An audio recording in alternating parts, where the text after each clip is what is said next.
Hello, or welcome back. So it's been a while, been 3 years actually, this month, and I'm back. I want to be back, and it's taken me that long to realize that I want to keep doing YouTube, keep pursuing this, whether it's a hobby or turns to be a real thing. This is what I want to do. So basically, this is going to be the format of video for however long it has to be. It's going to be very rough around the edges until I can really afford to have good editing software and when I have the internet too. So I feel like I should touch on what this channel is going to be from now on, and it's basically going to be what I want, whatever I feel like talking about, because I do enjoy a range of things. I'm loving playing video games at the moment, watching movies, TV shows, and listening to music fairly often as well. So whatever I feel interested in talking about, that's what I'm going to talk about. So that's what you should expect from now on. But there will be bigger videos that I plan on doing. I've got an Eraserhead video. I don't know when that'll come out, but when I get properly settled and I feel comfortable recording and doing it and editing, then that'll happen. So let's talk about what I want to talk about today, which is a movie that I saw a couple weeks ago called Brutalist. I saw this in IMAX and it was an unbelievable experience. There really is a difference watching it in IMAX rather than just a normal cinema. And so I'll just get straight into it. So The Brutalist tells a story of an immigrant architect who leaves war-torn Hungary and tries to get by and rebuild his life in America. And we really go on this whirlwind journey with him and his dysfunctional relationship with both people and his work. Adrian Brody absolutely kills it in this movie. He embodies the character of Laszlo Toth so well. And a moment that really stood out to me was in a diner when he's talking to Harrison Van Buren, played by Guy Pearce, who I'll get to in a second, shows some photos of his work back in his home country. And he can barely speak. He's brought to tears. And it's just an unbelievably powerful moment. Such a human moment in what is really a larger-than-life film. Another performance that I have to touch on is Guy Pearce. Absolutely unbelievable.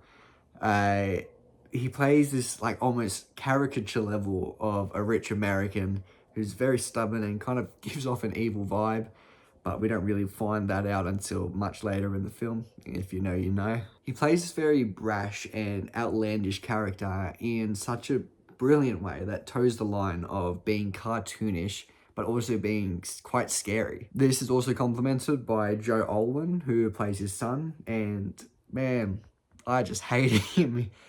You really do get to hate him with everything in your gut. You hate him, and that's just a testament to how good he is as in that role. And the last performance I really want to touch on is Felicity Jones as Laszlo's wife, Elizabeth. I definitely didn't pronounce that right, but oh well, haven't watched the movie in a bit. Her performance is grounded. It's incredibly grounded and soft-spoken, but it feels like whenever she's on screen, your eyes are drawn to her. Her performance is so good. I don't really have many words to describe it other than how good it was.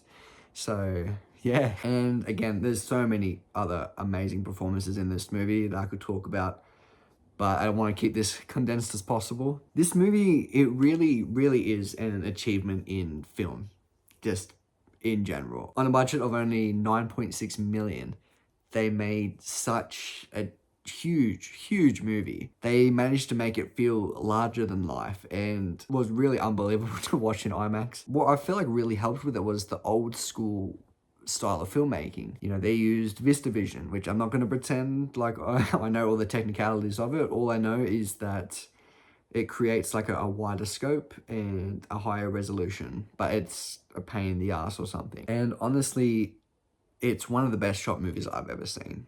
Genuinely. Some of the shots, you really just like, it's almost unreal. The way that they look, and some of the wide shots are absolutely unbelievable, and the architecture's beautifully drawn. And another thing that I can't praise enough about this movie is its sound. Something that really gets me in a movie is if they use sound in a way that, it's almost claustrophobic, the amount of sound that there is.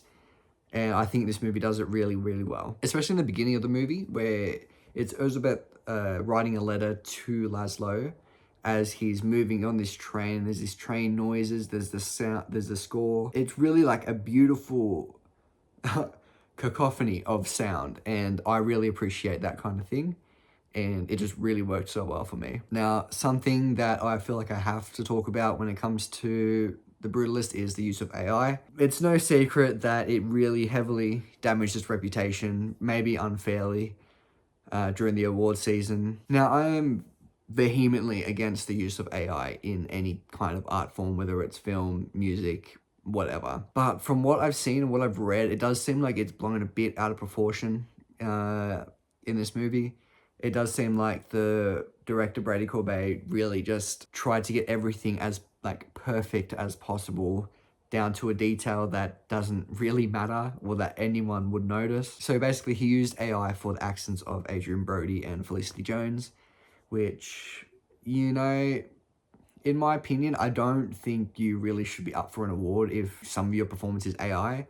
And I know that's not their fault. I doubt that they really pushed for it, but that's just how I feel. And there was talk of them using AI for the architecture, but the director has come out and said that it's not true and that everything was hand-drawn by artists, which I really appreciate, because that was honestly one of my favorite things about the movie, was the beautiful architecture. And really, I just think it's a case of director brain or artist brain trying to get everything as perfect as possible, and in doing that, kind of stained the reputation of the movie, which sucks, but it just has. But all in all, I think it's a top 3 movie of last year, with the incredibly long runtime. I forgot to mention that it's a 3.5 hour long runtime with the intermission in the middle, but it really had my attention the whole time, you know? It didn't feel like it ever dragged on. And really, feels like a big achievement in cinema.